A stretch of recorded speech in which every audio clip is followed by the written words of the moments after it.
Oke, di video kali ini Anissa bakalan curhat-curhat tentang mengenai bipolar aku waktu aku masih di episode manik.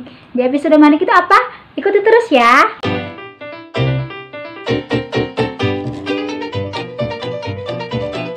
Assalamualaikum, welcome back to my channel Anissa 100 Juta. Untuk 100 jutanya Anissa mau dukungannya dari kalian untuk subscribe, like, komen, dan aktifkan notifikasi loncengnya biar aku semangat bikin videonya setiap hari. Karena aku akan upload setiap hari. Setiap harinya bakalan memberi informasi ataupun kehidupan aku yang aneh-aneh ini. Ke pembahasan, aku bakalan tadi bilang mau curhat, mau ceritain pengalaman aku ketika aku waktu bipolar parah-parahnya. Dan waktu itu aku di episode manik. Apa itu episode manik? Episode manik adalah episode dimana penderitanya bisa merasa sangat bahagia. Bahagia banget tanpa diketahui sebabnya karena apa. Tanpa diketahui gitu. Aku tuh kenapa tiba-tiba bisa sangat bahagia banget melihat segala sesuatunya itu indah banget. Ngelihat segala sesuatunya itu bisa bikin aku happy. Jangan sampai ngelihat orang yang meninggal juga happy juga ya. Enggak gitu juga sih sebenarnya. Tapi waktu itu aku benar-benar ngerasa sangat, entah kenapa sangat bahagia, seperti kayak di atas awan kayak gitu. Tiba-tiba kalau ketemu orang tuh selalu senyum kayak gitu. Senyumnya tuh kayak lebar banget gitu. Terus udah gitu kayak nggak bisa berhenti untuk senyum, untuk ngetawain sesuatu hal yang nggak lucu sebenarnya, tapi bisa diketawain gitu karena emang episodenya lagi manik, lagi bahagia, super duper bahagia banget gitu kan. Nah, ceritanya aku waktu itu pertama manik itu waktu masih kerja di tahun 2014-an akhir ya. Itu perubahan yang terjadi itu adalah ketika aku itu merasa sangat bahagia dalam jangka waktu yang lama. Jadi aku emang jadi happy. Nah, efek dari happy itu aku merasa tidak butuh tidur. Aku waktu itu nggak tidur selama 2 minggu karena sangat bahagia banget. Aku nggak ngerasa bahwa aku butuh istirahat, bahwa aku nggak ngerasa bahwa aku tuh harus tidur gitu. Jadi semalaman itu aku beraktivitas aja. Walaupun ngerjain tugas itu aku bahagia banget buat ngerjainnya guys. Nggak ngerti kenapa ngerjain tugas yang setumpukan itu aku tuh bahagia banget gitu. Sangat bersemangat untuk mengerjakannya gitu. Itu ciri-ciri aku waktu terkena bipolar yang di episode manik aku. Episode yang sangat bahagia aku gitu. Nah terus udah gitu aku tuh berbicara dengan sangat cepat. Karena pikirannya itu bergerak gitu kemana-mana gitu. Bicaranya itu nggak bisa dikontrol gitu. Kayak nggak ada titik koma. Kayak misalkan mau ngomong apapun hari ini, kayak misalkan nanya aja tuh kayak nggak ada titik komanya gitu. Kayak misalkan aku nanya, halo apa kabar, kamu baik-baik aja kan, aku hari ini langsung curhat deh blablabla gitu kan. Ngomongin itu pokoknya bicaranya itu kayak nggak bisa berhenti, nggak ada titik koma, kayak kereta kayak gitu. Mungkin orang lain bakalan nggak ngerti apa yang kita bicarakan karena kita ngomongnya itu nggak teratur kayak gitu. Kalau kamu merasa kamu bicara dengan cepat gitu, tiba-tiba waspadalah gitu, kira-kira kamu terkena bipolar gitu. Kayak bicara itu kayak kan biasanya orang tuh santai, kalem. Ini kayak yang dikejar-kejar hantu gitu bicaranya itu kayak gimana ya contohnya, kayak tau nggak hari ini aku tuh sedih banget, tau nggak sih hari ini aku tuh bahagia banget gitu. Aku sedih, aku bahagia. Gitu kan bikin orang pertanyaan deh gitu. Nah terus udah gitu tidak bisa diam di satu tempat dan impulsif. Aku tuh nggak mau diam banget. Aku tuh waktu di kantor aja tau nggak, kita kan memang punya meja masing-masing gitu ya. Aku tuh nggak mau diam di tempat aku. Kadang ke meja teman, tik. Terus udah gitu duduk sebentar lagi ke meja teman lagi, tik kesini lagi teman yang ini teman yang itu gitu. Itu waktu di kantor. Terus parahnya itu ketika aku berpindah-pindah tempat itu waktu aku abis keluar dari pekerjaan aku itu, aku tuh pergi ke Bandung. Habis dari Bandung aku pindah lagi ke Bogor, aku pindah lagi ke Jakarta, aku pindah lagi ke Purwakarta, aku pindah lagi ke Subang gitu. Sampai itu tuh satu hari itu aku butuh waktu 1 hari untuk pindah dari kota satu ke kota yang lainnya gitu kan. Nah udah gitu sangat mudah terdistraksi gitu. Pas waktu aku masih kerja gitu kan, ketika aku mengalami manic gitu kan, sangat mudah terdistraksi itu artinya terganggu gitu kan. Kadang aku tuh kayak ngedenger temen ngomong apa gitu, kayaknya dia lagi ngomongin aku deh gitu kan. aku kerjanya jadi nggak konsen gitu. Terus kadang-kadang teman ngeliatnya kemana kayaknya kayak ngeliatin aku deh gitu kan, jadi aku tuh agak sedikit curiga juga gitu kan. Terus udah gitu kalau misalkan ada pembicaraan apa gitu, kayaknya ngebicarain aku deh gitu. Jadi pikiran-pikiran negatif itu muncul gitu ketika aku di episode mania. Nah terus udah gitu menilai kemampuan diri secara berlebihan atau overconfidence. Jadi pede banget gitu. Aku nggak ngerti kenapa waktu itu aku bisa pede banget untuk pakai make up. Ke kantor aku tuh biasanya kayak gini doang gitu, nggak pakai make up, nggak pakai bedak, nggak pakai apa-apa gitu kan. Tiba-tiba suatu hari itu yang aneh, sampai orang lain juga, kamu kenapa nih kejedot tembok, masuk kajin. Tiba-tiba aku tuh pakai full make up kayak gitu. Terus udah gitu pakai bedaknya tebel banget, pakai baju yang wow gitu, maksudnya yang biasa ke kantor sih aku biasa kemeja, biasa rok, biasa aja gitu. Tiba-tiba aku pakai sepatu yang hak tinggi gitu. Biasanya aku kan pakai sepatu yang flat, biasanya yang kayak ya aku biasa aja sih orangnya.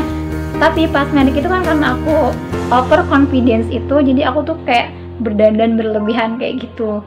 Nah tiba-tiba itu tuh berubah kayak gitu. Orang lain kan, kenapa sih nih anak, dikiranya lagi jatuh cinta atau apa gitu, padahal kan emang lagi episodenya manik dari bipolar sebenarnya itu hal kayak gitu. Nah terus udah gitu aku mulai melakukan hal-hal yang berisiko tinggi gitu, seperti menghabiskan tabungan gitu. Aku waktu itu ngabisin tabungan aku selama 2 hari itu habis 10 juta. Uangnya dipakai buat apa? Yaitu buat jalan-jalan ke mall beli baju-baju yang branded. Terus udah gitu dikasihin ke teman-teman, dikasihin ke orang yang nggak punya, yang kadang baru ketemu di jalan langsung aku kasih, nggak jelas banget kan gitu kan. Aku inget banget waktu itu aku nggak tahu kenapa kayak ada yang nyuruh aku tuh masuk ke dalam mall untuk memborong baju-baju gitu, baju kemeja, baju branded. Aku pikir ini bisa dikasih buat orang lain deh. Aku waktu itu sangat suka berbagi, waktu manik itu sangat suka berbagi. Jadi punya barang apapun kita tuh bakalan dikasihin ke siapa aja gitu. Ketemu orang baru aja kita tuh bakalan ngasihin barang kepunyaan kita. Aneh banget kan gitu. Tahu-tahu barang kita udah habis aja, padahal kan aku masih perlu gitu, kenapa tadi dikasihin? Kalau pas nyadar ya, itu tuh nggak sadar kayak gitu tuh sebenarnya. Terus udah gitu kan, pas manik itu aku over pede, over confidence, sampai aku tuh ngikutin audisi stand up comedy di Kompas TV guys. Padahal aku tuh nggak ada kemampuan untuk bikin stand up comedy, aku tuh nggak ngerti sama sekali, nggak tahu, nggak bisa. Karena waktu itu aku menganggap bahwa aku lucu deh kayaknya, aku cuman kayak gitu doang, kayaknya aku bisa menang deh kayaknya gitu. Itu pedenya luar biasa, padahal aku tuh nggak ada latihan stand up comedy, nggak ada bakat juga. Aku tuh beneran ngikutin audisi stand up comedy, dan itu pengalaman banget ya. Waktu aku ngikut audisi stand up comedy itu, aku tuh lupa bawa KTP, dan terus udah gitu ada orang yang ngizinin aku, ya udah persyaratannya kan emang harus pakai KTP gitu, ya udah kamu ikutan aja gitu. Dan itu pertama kalinya aku tuh untuk open mic gitu di sebuah audisi yang aku nggak tahu aku bakal ngomong apa gitu. Aku baru pembukaan aja, ternyata itu jurinya kan Bang Indro. Baru pembukaannya aja tuh udah langsung di-cut gitu, cut katanya, karena aku nggak tahu mau ngomong apa, tapi semuanya pada ketawa. Karena waktu itu aku tuh ngapain ya, pokoknya tingkah aku waktu itu lucu banget deh pokoknya, nggak ngerti deh pokoknya. Terus udah gitu yang kedua pas manik aku ikutan audisi apa lagi, aku ikutan audisi Sansuli Japan. Aku waktu itu bakatnya nyanyi. Aku waktu itu overconfidence banget bahwa suara aku tuh bagus gitu, padahal ya B aja gitu. Ternyata itu nggak ngerti kenapa, ilham dari mana, pedenya tuh luar biasa, dan pedenya tuh tanpa diimbangi dengan kemampuan, tanpa kesadaran diri gitu. Terus kadang itu juga yang bikin sebel mungkin orang-orang, ini orang pede banget ya gitu, sampai orang lain mungkin enak kali ilfil ngeliat aku kayak gimana. Aku tuh kayak gitu tuh nggak sadar gitu.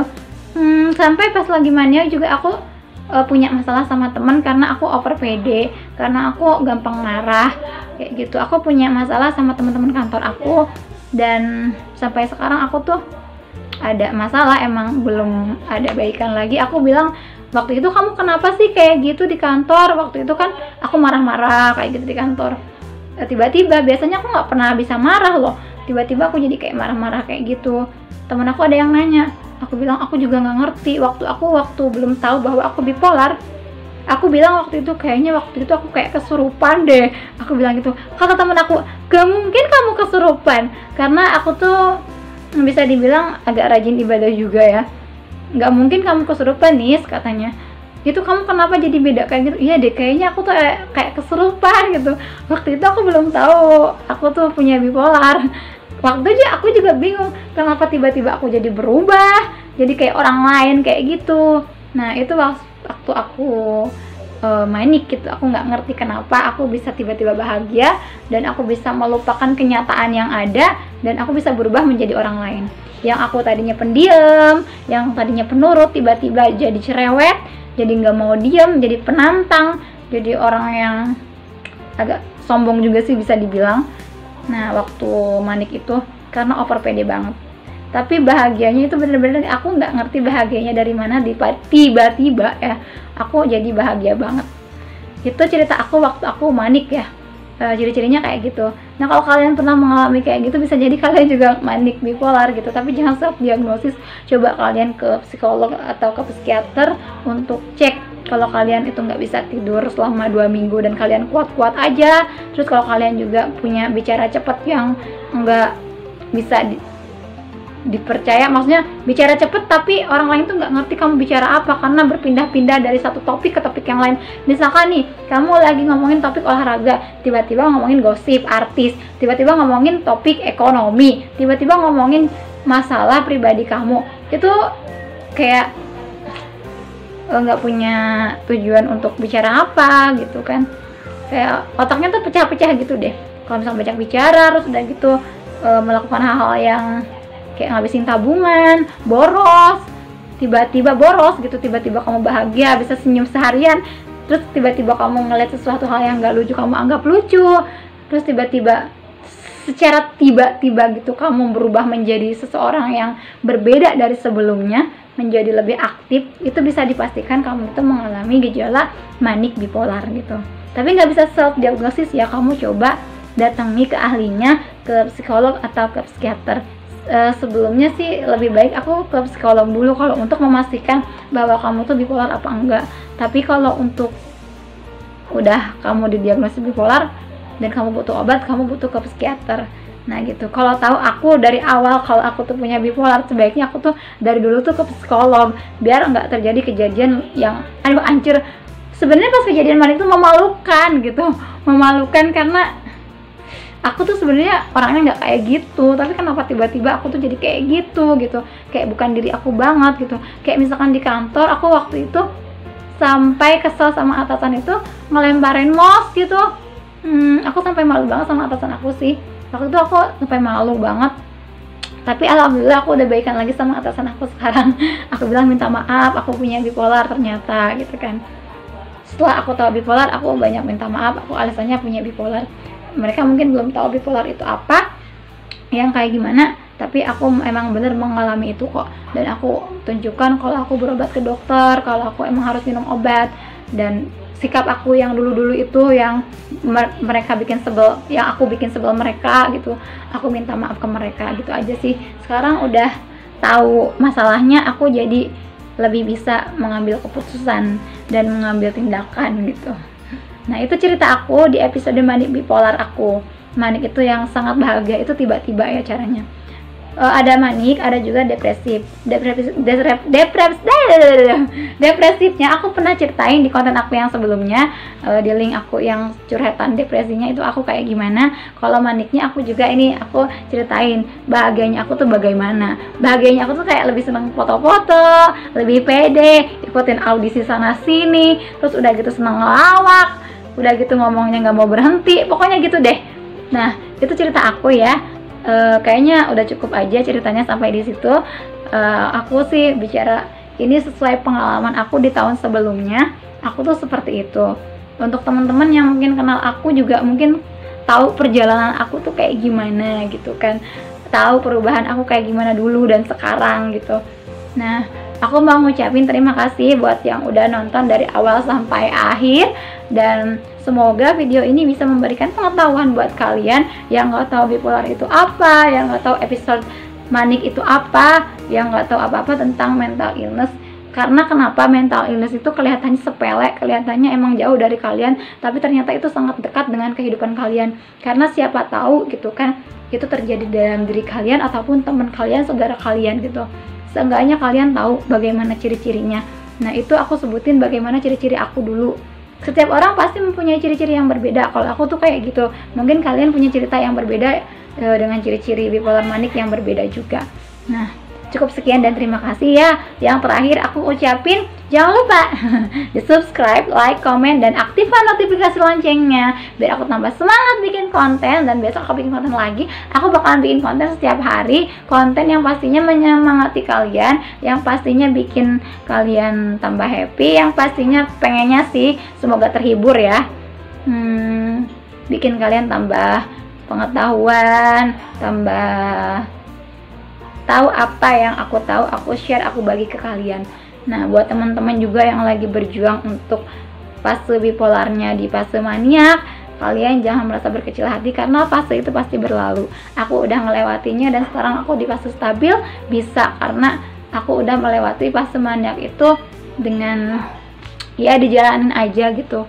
Meskipun aku nggak tahu harus kayak gimana, tapi mudah-mudahan dengan usaha kalian masing-masing, dengan keyakinan kalian bisa sembuh dari bipolar, kalian bisa tetap bertahan di stabil gitu.